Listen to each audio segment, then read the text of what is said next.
네, 오늘 하나님 말씀 사무엘상 14장 24에서 46절입니다. 지난주처럼 좀 본문이 긴데요. 우리 그래도 하나님 말씀 많이 먹으면 먹을수록 좋지요. 한 절 딱 짧게 먹는 것보다 좀 길게 먹는 게 좋지 않아요? 우리 다 함께 하나님 말씀을 한 절씩 우리 교독하도록 하겠습니다. 사무엘상 14장 24에서 46절 제목이요. 오늘 본문의 제목이 말씀의 제목이 하나님을 위한 과도한 열심을 피하라. Avoid an over-enthusiasm for God 이렇게 되겠습니다. 제가 24절을 읽고 한 절씩 46절까지 읽겠습니다. 이날에 이스라엘 백성들이 피곤하였으니 이는 사울이 백성에게 맹세시켜 경계하여 이르기를 저녁 곧 내가 내 원수에게 보복하는 때까지 아무 음식물이든지 먹는 사람은 저주를 받을지어다 하였음이라. 그러므로 모든 백성이 음식물을 맛보지 못하고 그리 다 숲에 들어간 즉 땅에 꿀이 있더라. 백성이 숲으로 들어갈 때 꿀이 흐르는 것을 보고도 그들이 맹세를 두려워하여 손을 그 입에 대는 자가 없었으나 하나는 그의 아버지가 백성에게 맹세하여 명령할 때에 듣지 못하였으므로 손에 가진 지팡이 끝을 내밀어 벌집에 꿀을 찢고 그의 손을 돌려 입에 대매 눈이 밝아졌더라. 그때 백성 중 한 사람이 말하여 이르되 당신의 부친이 백성에게 맹세하여 엄히 말씀하시기를 오늘 음식물을 먹는 사람은 저주를 받을지어다 하셨나이다. 그러므로 백성이 피곤하였나이다 하니 요나는 이르되 내 아버지께서 이 땅을 곤란하게 하셨도다. 보라 내가 이 꿀을 조금 맛보고도 내 눈이 이렇게 밝아졌거든. 하물며 백성이 오늘 그 대적에게서 탈취하여 얻은 것을 임의로 먹었더라면 블레셋 사람을 살육함이 더욱 많지 아니하였겠느냐. 그날이 백성이 맥마스에서부터 아이알론에 이르기까지 블레셋 사람들 쳤으므로 그들이 심히 피곤한지라. 백성이 이에 탈취한 물건에 달려가서 양과 소와 송아지들을 끌어다가 그것을 땅에서 잡아 핏째 먹었더니 우리가 사울에게 전하여 이르되 보소서 백성이 고기를 핏째 먹어 여호와께 범죄하였나이다. 사울이 이르되 너희가 믿음 없이 행하였도다. 이제 큰 돌을 내게로 굴려오라 하고 또 사울이 이르되 너희는 백성 중에 흩어져 다니며 그들에게 이르기를 사람은 각기 소와 양을 이리로 끌어다가 여기서 잡아먹되 핏째로 먹어 여호와께 범죄하지 말라 하라 하며 그 밤에 모든 백성이 각각 자기의 소를 끌어다가 거기서 잡으니라. 사울이 여호와를 위하여 제단을 쌓았으니 이는 그가 여호와를 위하여 처음 쌓은 제단이었더라. 사울이 이르되 우리가 밤에 블레셋 사람들을 추격하여 동틀 때까지 그들 중에서 탈취하고 한 사람도 남기지 말자. 무리가 이르되 왕의 생각이 좋은 대로 하소서 할 때 제사장이 이르되 이리로 와서 하나님께로 나아가사이다 하매 사울이 하나님께 묻자오되 내가 블레셋 사람들을 추격하리이까 주께서 그들을 이스라엘 손에 넘기시겠나이까 하되 그날에 대답하지 아니하시는지라. 사울이 이르되 너희 군대의 지휘관들아 다 이리로 오라. 오늘 이 죄가 누구에게 있나 알아보자. 이스라엘을 구원하신 여호와께서 살아두심을 두어 맹세하노니 내 아들 요나단에게 있다 할지라도 반드시 죽으리라 하되 모든 백성 중 한 사람도 대답하지 아니하며 이에 그가 온 이스라엘에게 이르되 너희는 저쪽에 있으라. 나와 내 아들 요나단은 이쪽에 있으리라. 백성이 사울에게 말하되 왕의 생각이 좋은 대로 하소서 하니라. 이에 사울이 이스라엘의 하나님 여호와께 원하되 원하건대 실상을 보이소서 하였더니 요나단과 사울이 뽑히고 백성은 면한지라. 사울이 이르되 나와 내 아들 요나단 사이에 뽑으라 하였더니 요나단이 뽑히니라. 사울이 요나단에게 이르되 내가 행한 것을 내게 말하라. 요나단이 말하여 이르되 내가 다만 내 손에 가진 지팡이 끝으로 꿀을 조금 맛봤을 뿐이오나 내가 죽을 수밖에 없나이다. 사울이 이르되 요나단아 내가 반드시 죽으리라. 그렇지 않으면 하나님이 내게 벌을 내리시고 또 내리시기를 원하노라 하니 백성이 사울에게 말하되 이스라엘의 이 큰 구원을 이룬 요나단이 죽겠나이까. 결단코 그렇지 아니하니이다. 여호와의 살아계심을 두고 맹세하옵나니 그의 머리털 하나도 땅에 떨어지지 아니할 것은 그가 오늘 하나님과 동행하였음이니이다 하여 백성이 요나단을 구원하여 죽지 않게 하니라. 함께 읽겠습니다. 사울이 블레셋 사람들 추격하기를 그치고 올라가며 블레셋 사람들이 자기 곳으로 돌아가니라. 아멘. 네, 지난주를 기억해 보세요. 지난주에 우리는요 요나단이 믿음의 돌파를 한 것을 배웠습니다. 그 믿음의 돌파로 상황이 완전히 반전되어 버렸죠. 그래서 하나님께서 이스라엘 사람들에게 아주 극적인 승리를 주시는 장면을 보았습니다. 이스라엘 사람들은요 신이 났죠. 그래서 혼비백산에서 정신없이 달아나는 블레셋 사람들을 벳아웬까지 추격했습니다. 상황이 갑자기 이렇게 변하니까요. 이 600명 백성들과 함께 석류나무 아래에 진치고 있던 사울 역시 아마도 용기가 100배해졌을 거예요. 그래 막 숨어서 벌벌 떨고 있다가 상황이 확 변하니까요. 뭐 이게 엄청난 용기가 일어나서 이제 600명과 함께 사울도 나왔다는 것이죠. 싸우러 나왔다는 것입니다. 자, 그런데 말입니다. 이 사울은 어떤 상황이었어요? 사무엘이 그 앞에 책망했잖아요.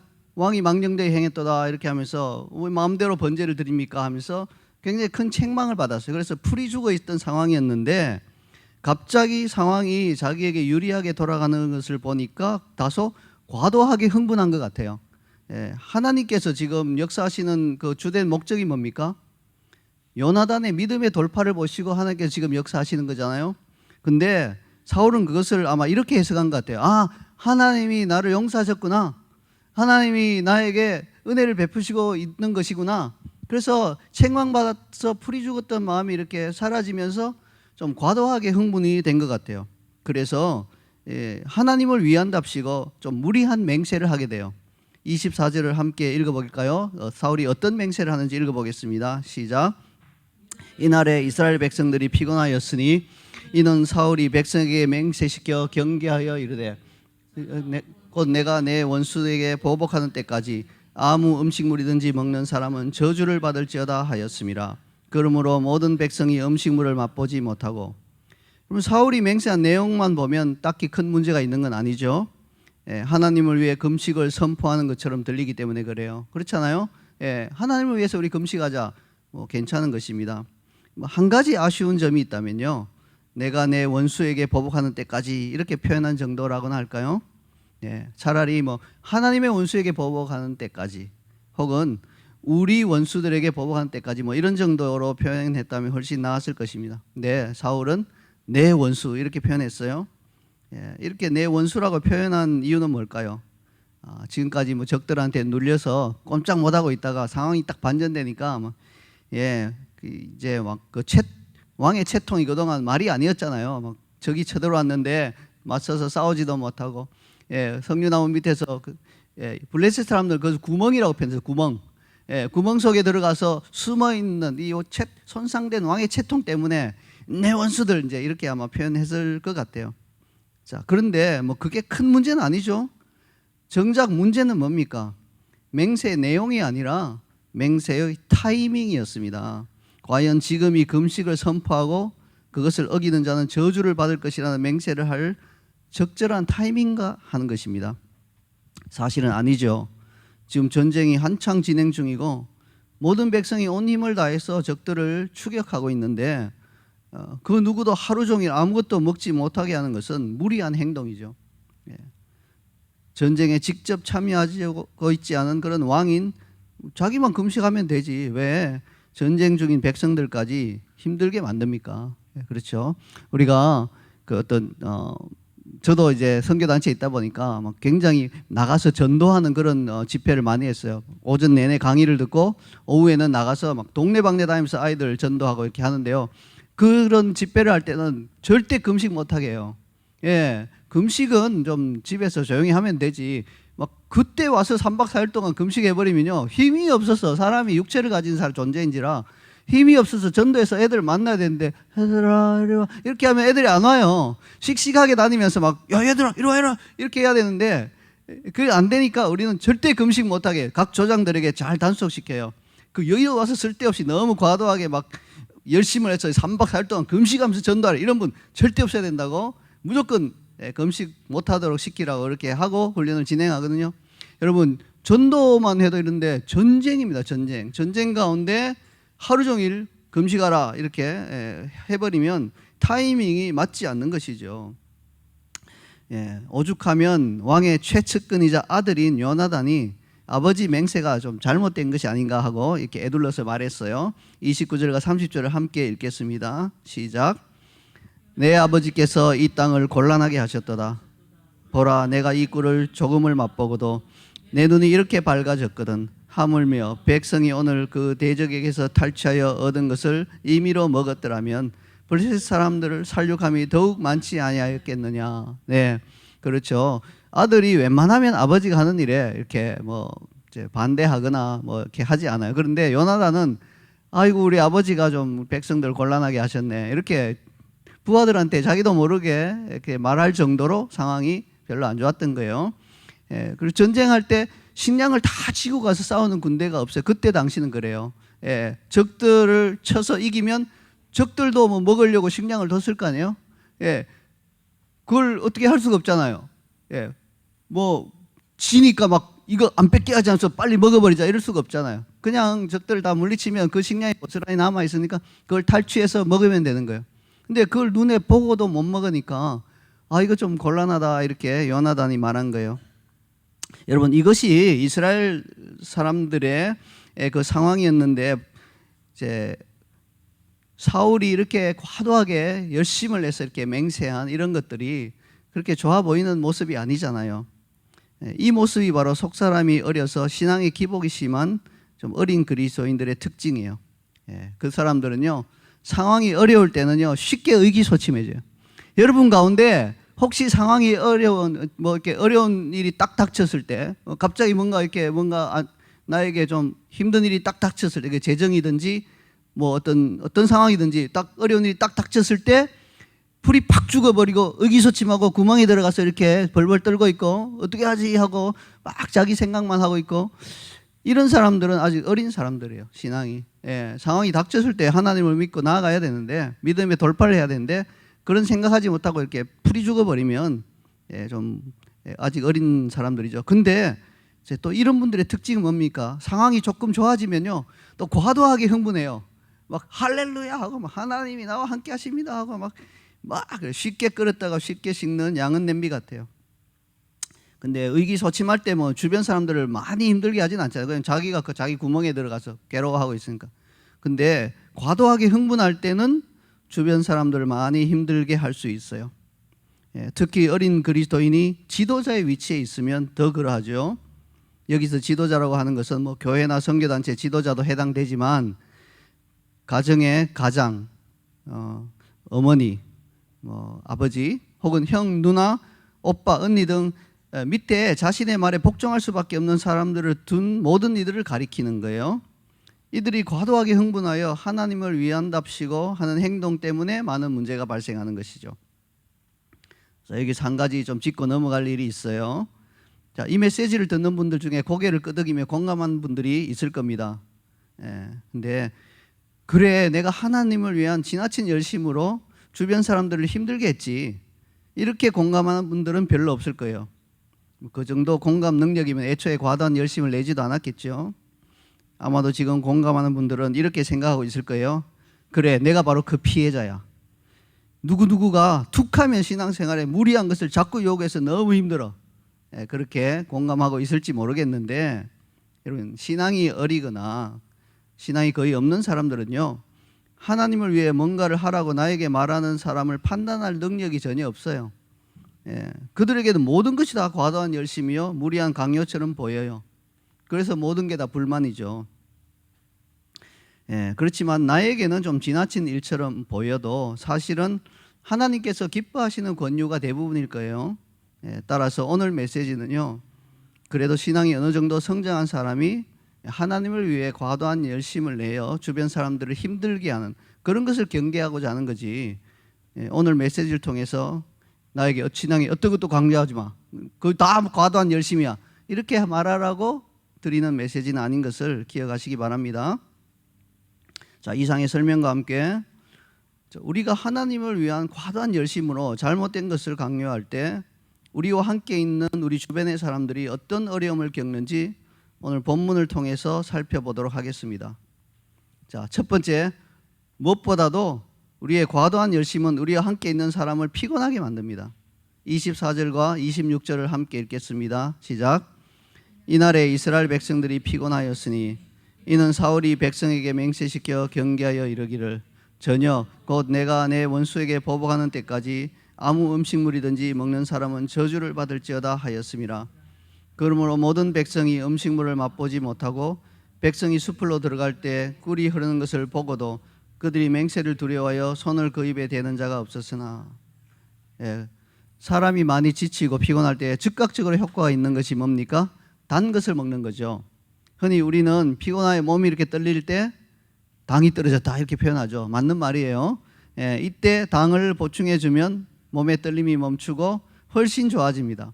우리 어린 친구들은 잘 모르겠지만 목사님 나이쯤 돼 보세요. 예, 힘들게 뭔 일을 하면 배가 고프면 허기지면 예, 몸이 떨리는 수가 있어요. 예, 당이 떨어진 거예요. 이때 이제 이렇게 단 거, 초콜릿이나 뭐 이런 걸 먹으면, 사탕이나 이런 걸 먹으면 예, 몸이 좋아지는 거예요. 그래서 교회에 보면 그 할머니들이, 할아버지들이 예배 드리다가 사탕 꺼내 먹는 거 보고 뭐라 하지 마세요. 당을 보충한 거예요. 설교를 열심히 듣다 보면 막 떨리는 거예요. 여기 설교 듣는 것도 집중해야 하는 거니까. 예, 여러분도 그 배워서 하면 안 돼. 어린 아이들은 아직 그런 건 아니잖아요. 예, 그렇게 하지 마세요. 자, 그런데요, 보세요. 꿀은 뭡니까? 꿀이 바로 당 그 자체예요. 예, 꿀이 바로 설탕 덩어리잖아요. 예, 설탕이라고 표현하면 이상한데 당 덩어리예요. 그러니까 피곤한 백성이 숲으로 들어갈 때 땅에 꿀이 있다면 그 먹으면 바로 몸이 좋아지는 게 확실해요. 근데 차라리 꿀이 없었으면, 예? 없었으면 그나마 나았을 거 포기했을 텐데 막 몸은 떨리고 이거 찍어 먹으면 바로 몸이 좋아지는데 보고도 먹지 못하니까 얼마나 더 피곤했겠어요. 여러분 사람이요, 이 생각과 또 감정과 이성을 가진 그런 존재다 보니까 없으면 눈에 보이지 않으면 차라리 나은데 해결책이 눈에 보이는데 그걸 하지 못하는 게 얼마나 더 피곤하게 만드는지 몰라요. 정신적으로 훨씬 더 피곤하게 만드는 것입니다. 아버지가 백성에게 맹세하여 명령할 때 요나단은 듣지 못했죠. 그래서 별 생각 없이 꿀이 있으니까 뭐 자연스럽게 손에 가진 지팡이 끝을 내밀어서 벌집에 꿀을 찍어서 그것을 손을 돌려서 입에 대니까 눈이 밝아졌습니다. 눈이 밝아졌다는 말은 무슨 뜻입니까? 피로감이 사라지고 몸의 컨디션이 많이 좋아졌다는 뜻이에요. 이처럼 많이 지치고 피곤한 사람이 당을 보충하면 확실히 좋아집니다. 그런데 이제 요나단이 꿀을 먹는 것을 본 백성 중에 한 사람이 사울 왕이 당신의 아버지가 오늘 음식물을 먹는 사람은 저주를 받을지어다 하고 백성에게 엄히 맹세하게 했다, 그렇게 요나단에게 전해준 거예요. 자, 요나단이 이 말을 들었을 때 어땠겠습니까? 몸은 좋아졌죠. 눈이 밝아졌죠. 꿀을 먹은 덕분에 좋아진 거예요. 그런데 이제는요, 정신적인 피곤이 몰려왔을 거예요. 예. 사울 왕의 과도한 열심으로 인해서 여러 사람이 피곤해졌습니다. 우리는 왜 이렇게 과도한 열심을 내서 우리 주변 사람들을 피곤하게 만들까요? 물론 우리가 아직 신앙적으로 성숙하지 못하기 때문인 것이긴 하지만요, 원인을 조금 더 깊이 들여다보면 사울의 경우처럼 자신의 부정적인 감정을 과도한 열심으로 포장해서 사람들 앞에서 그럴듯하게 보이고자 하는 마음이 자리 잡고 있는 걸 알 수 있어요. 따라서 우리를 둘러싼 상황과 사람들의 형편을 전혀 고려하지 않고 나의 주관적인 감정과 판단에 따라서 과도한 열심을 내고 그 결과 사람들을 피곤하게 만드는 거예요. 그래서 엄밀히 말하면 이것은요, 하나님을 위한 열심이 아니라 나 자신을 위한 열심이에요. 하나님께서 기뻐 받으실 수 없는 열심인 거예요. 우리 삶에서 이런 일은 생각보다 많이 있죠. 어떤 사업가가 사업을 하는데 하나님의 말씀에 어긋나는 좀 부정직한 방법으로 꽤 큰 돈을 벌었어요. 이 말을 듣고 방법이 어떻든 돈은 많이 벌면 되는 거 아니냐, 이렇게 생각하는 분들은 신앙이 어린 거예요. 방법도 하나님이 기뻐하시는 방법으로 해야 되죠. 그런데요, 놀랍게도 그는 교회에 와서 상당히 큰 금액을 헌금을 합니다. 왜 이렇게 합니까? 왜 이런 열심을 보여요? 왜 이렇게 많은 헌금을 하죠? 양심의 소리를 듣고자 하는 시도로 과도한 열심을 보이는 것일 수 있다는 것이에요. 그러므로 교회 지도자들, 특히 목사님들은요, 성도가 갑자기 많은 액수의 헌금을 할 때는 반드시 그 경위를 소상하게 물어봐야 돼요. 무조건 아이고 이렇게 귀한 헌금을 감사합니다 이렇게 할 게 아니라 왜 이런 헌금을 갑자기 많이 하시게 됐는지요 하고 물어봐야 되는 거예요. 이게 과도한 열심일 수 있다는 거예요. 충분히. 그렇게 하지 않으면요, 헌금한 성도가 나중에 영적으로 오히려 어려운 지경에 빠져들 수 있어요. 사울이 과도한 열심으로 굉장히 어려운 지경에 빠져들었잖아요. 자기 아들이 지금 죽냐 사냐에 빠져들었잖아요. 이렇게 될 수 있다는 겁니다. 그리고 또한 그 성도도 성도지만 헌금을 받은 목사님 자신이 또한 피곤해져요. 그 헌금에 대해서 하나님께서 축복하지 않으심으로 오히려 피곤한 상황이 발생한다는 거죠. 자, 그러므로 우리가 하나님께 대하여 열심을 내고자 할 때 그것이 나와 하나님 사이에만 해당되는 일이라면 열심을 내는 것이 얼마든지 좋습니다. 그러나 내가 열심을 내는 것이 나뿐만 아니라 나의 주변에 있는 사람들에게도 영향을 끼친다면 이게 정말로 나의 순수한 열심인지 아니면 나의 주변 사람들을 쓸데없이 피곤하게 만드는 것이 아닌지 반드시 점검을 해보아야 됩니다. 아시겠죠? 데이빗 너무 힘들면 좀 이렇게 누워 있으세요. 누워 있으세요. 지금 뭔가 이스라엘 백성들처럼 이렇게 지금 피곤이 막 임하는 것 같은데 괜찮아요? 괜찮아. 좀 누워 있으세요. 자, 그런가 하면 우리의 과도한 열심은요, 때로는 우리와 함께 있는 사람이 죄를 짓게 만듭니다. 여러분, 피곤하게 만드는 것만 해도 굉장히 좀 힘든 일인데 죄를 짓게 만들 수가 있다는 거예요. 31절과 32절을 함께 읽겠습니다. 시작. 그날에 백성이 믹마스에서부터 아얄론에 이르기까지 블레셋 사람들을 쳤으므로 그들이 심히 피곤한지라. 이에 탈취한 물건에 달려가서 양과 소와 송아지들을 끌어다가 그것을 땅에서 잡아 핏째 먹었더니 평소라면 상상도 할 수 없는 일이 일어났죠. 율법과 제사 제도에 익숙한 이스라엘 백성은요, 고기를 핏째로 먹으면 절대 안 된다는 사실을 너무 잘 알고 있었어요. 하지만 지금 이스라엘 백성은 블레셋과의 맹렬한 전쟁 후에 심한 허기를 느끼고 있는 상태입니다. 믹마스에서 아얄론까지의 거리는 대략 30km 정도 돼요. 여러분 30km를 조깅하듯이 이제 달려가도 굉장히 먼 거리고 힘들죠. 그 먼 거리를 블레셋과 계속해서 전투를 벌이면서 목숨 건 전투를 벌이면서 진행했기 때문에 이스라엘 백성은 지금 지쳐서 쓰러질 상태였을 거예요. 앞서서 땅에 이렇게 흐르는 꿀은 전투 초기여서 좀 참자 하고 참을 수 있었는지 모르겠지만 장시간의 전투를 마친 후에는 앞서와는 상황이 완전히 달라졌죠.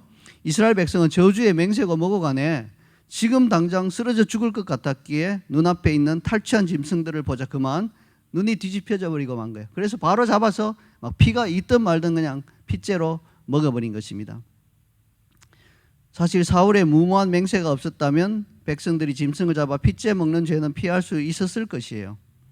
적들과 싸우면 당연히 탈취물을 얻게 마련이고 전쟁 중에 그 탈취물을 잡아먹는 것은 당연한 일이었기 때문에 이 금식에 대한 저주의 맹세가 없었더라면 짐승을 잡아 피를 빼고 먹을 수 있도록 필요한 조치와 도구들을 이렇게 준비해서 미리 마련해 두고 이렇게 갔을 텐데 사울의 맹세로 인해서 아예 그런 조치와 도구들을 준비하지 않았기 때문에 이제 막상 지쳐 기진맥진한 백성들이 짐승을 잡게 되자 이걸 처리할 이게 방법이 없었던 거예요.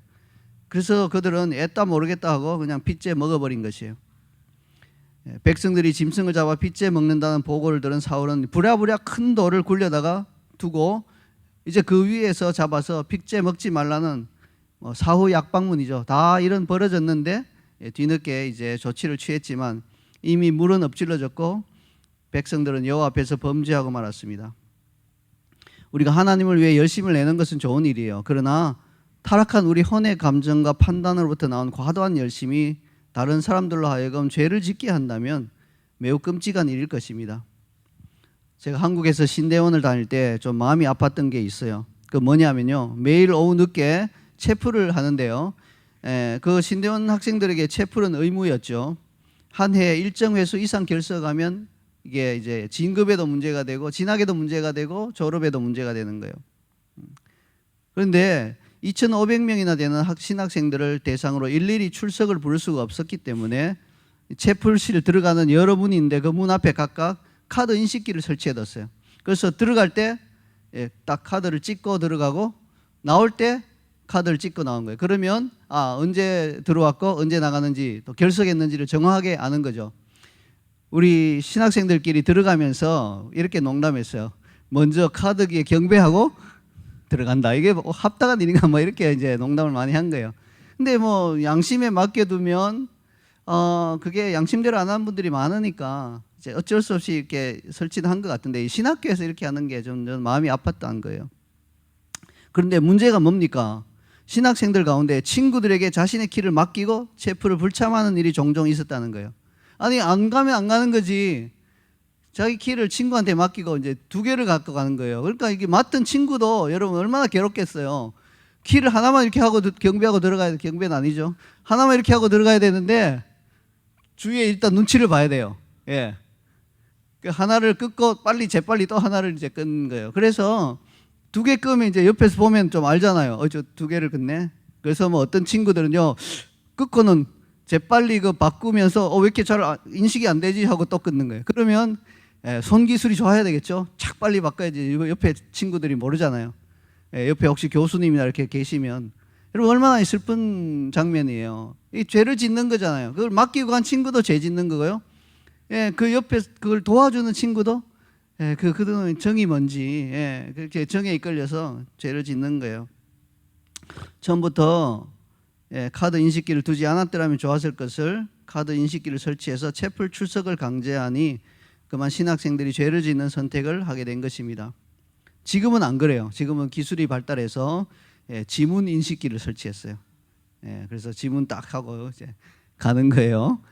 근데 뭐 모르죠. 신학생들이 또 중에서 이런 거 잘하는 친구들은 또 그걸 피할 수 있는 어떤 또 방법을 개발해낼 거예요. 항상 죄는 길을 찾아냅니다, 여러분. 인간은 그만큼 악해요. 아무리 뭔가를 해도 죄는 길을 찾아내요. 정말로 그리스도의 마음이 들어와서 자율적으로 할 수 있지 않은 다음에는 이게 해결 방법은 없어요. 과거에 이 카드 인식을 처음으로 시도할 때 이와 같은 부작용이 있을 수 있다는 점을 학교 당국이 깊이 고려했었으면 하는 아쉬움이 있습니다. 이게 바로 뭔가 열심을 내는 것은 좋은데 이게 다른 사람들로 하여금 죄를 짓게 하는 그런 것은요 비극인 것입니다. 근데 이게 비단 신대에 온 학생들에게만 해당될까요? 여러분 신학교에 온 학생들은 그래도 하나님의 소명을 받아서 신학교까지 온 아주 진실된 그리스도인들이에요. 신대에 온 학생들은 이럴진데 아직 신앙이 성장하지 못한 우리 주변에 어린 그리스도인들이 어떤 신앙적인 걸 강요당할 때 죄를 짓는 쪽으로 선택하게 될 경우가 다분히 많다는 것입니다. 그러므로 우리가 믿음이 약한 분들에게 신앙의 어떤 행위를 권할 때는 참 신중해야 돼요. 자칫하면 우리가 전혀 의도하진 않았지만 그로 인해서 그분들이 죄 가운데 빠질 수도 있다는 것을 꼭 기억하시기 바랍니다. 자, 이제 마지막으로 우리의 과도한 열심은 어떤 경우에는 사람을 극단적인 상황으로 몰아갈 수도 있다는 것을 보겠습니다. 43절을 함께 읽겠습니다. 시작. 사울이 요나단에게 이르되 내가 행한 것을 내게 말하라. 요나단이 말하여 이르되 내가 다만 내 손에 가진 지팡이 끝으로 꿀을 조금 맛봤을 뿐이오나 내가 죽을 수밖에 없나이다. 요나단이 한 행동에 비하면요 그가 목전에 둔 처벌은 너무나 과중했죠. 특히 요나단은 자기 부친이 저주의 맹세를 했다는 사실조차 몰랐습니다. 그럼에도 불구하고요 사울은 끝끝내 저주의 맹세를 어긴 자를 색출하고자 제사장을 동원해서 거룩한 제비뽑기까지 실시했습니다. 사실 제비뽑기를 하기에 앞서서 사울이 지휘관들을 불러 모아서 이 죄가 누구에게 있나 이렇게 알아보자고 막 이렇게 막 화를 내고 길길이 뛸 때 백성 중에서 한 사람도 대답하지 않았습니다. 그 뭡니까? 백성들은 요나단의 행위를 이미 알고 있었고요. 그걸 또 사울에게 말하면 뭐 요나단이 큰일 날 것 같으니까 함구한 거예요. 알지만 그냥 모르는 척하고 가만히 있었던 거예요. 사울은 이때 눈치를 채고 적당한 선에서 그만두었으면 좋았을 거예요. 하지만 하나님을 위한 과도한 열심에 사로잡힌 사울은 마치 이것이 이스라엘의 운명이 걸린 것처럼 흥분하면서 결국은 제비 뽑기를 하고 그 제비가 자신의 아들인 요나단을 범인으로 지목하게 만들었습니다. 그리고 요나단이 뽑히자 그를 앞으로 오게 해서 인민재판을 시작한 거죠. 너 뭘 했어? 빨리 말해. 빨리 불어. 이렇게 한 겁니다. 아버지 이러한 행동을 보고 있던 요나단은 모든 것을 체념한 듯한 대답을 했어요. 내가 죽을 수밖에 없습니다. 뭐 꿀을 좀 찍어 먹었는데 모르고 찍어 먹었지만 뭐 죽을 수밖에 없네요. 상황을 보니까 이렇게 체념한 듯한 대답을 한 거죠. 이것이 바로 쓸데없이 사람을 극단적인 상황으로 몰아가는 일입니다. 참 다행히도 모든 백성들이 요나단을 구명하고자 용기를 내어서 이제 한 목소리로 그의 머리털 하나도 떨어지면 안 된다고 만류했습니다. 백성들 가만 보니까 이게 진짜 죽을 것 같으니까 이제는 백성들이 가만히 있던 백성들이 이제는 이제 다 밝혀지고 죽을 것 같으니까 요나단을 구출하기 위해서 한 목소리로 사울에게 그러지 말라고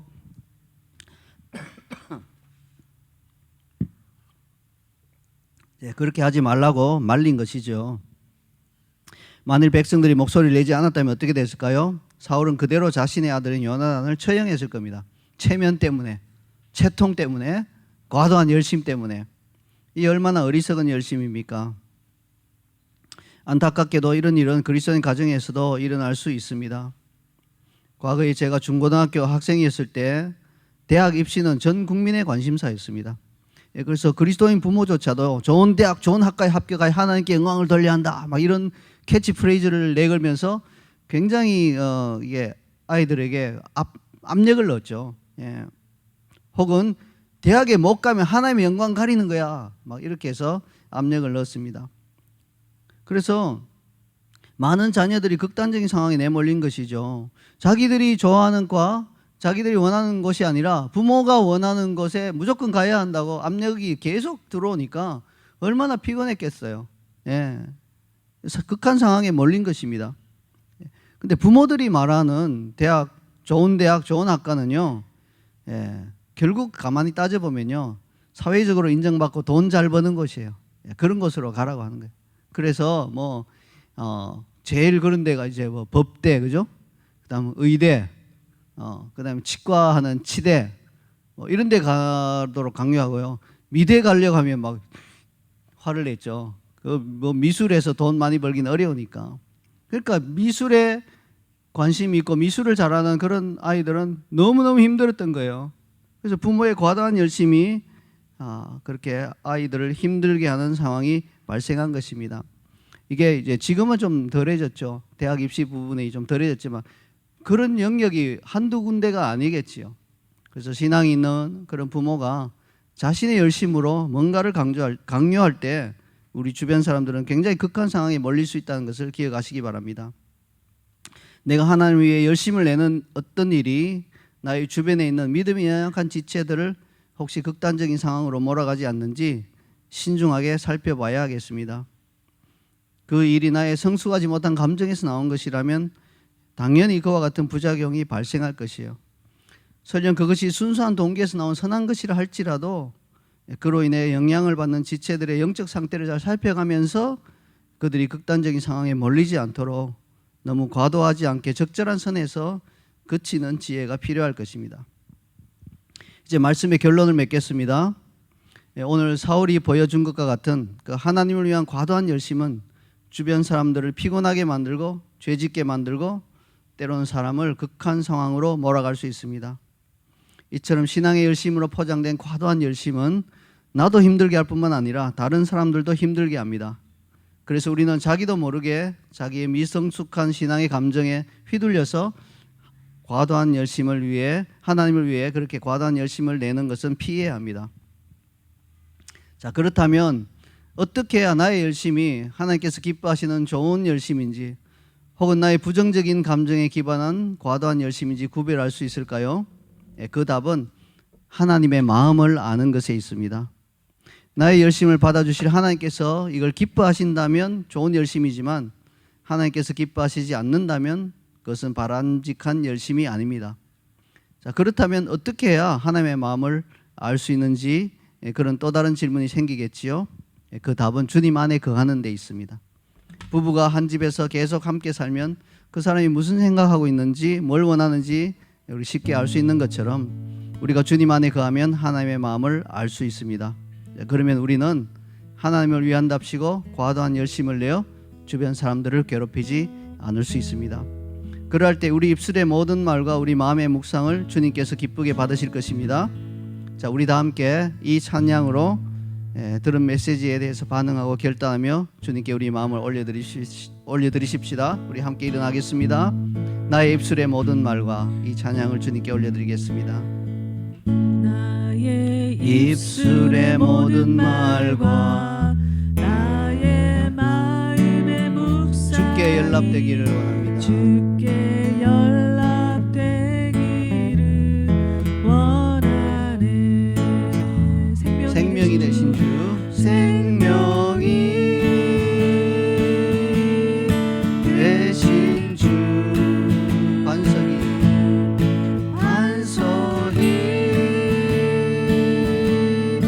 되신 주, 나의 입술의 모든 말과 나의 입술의 모든 말과 나의 마음의 묵상이 주께 연락되기를 원하네.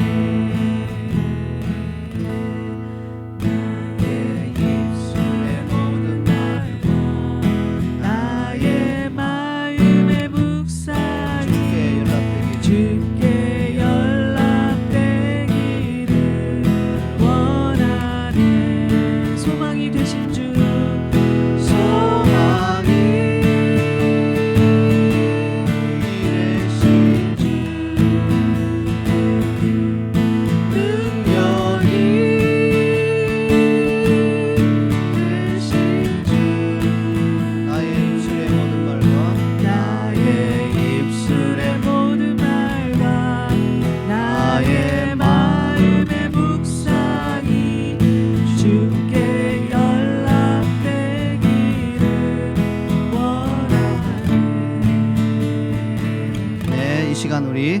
말씀을 우리 본문의 말씀을 우리가 함께 눈으로 읽으면서 결단의 기도를 주님께 올려드리고 하겠습니다. 자리에 앉아 주시고요.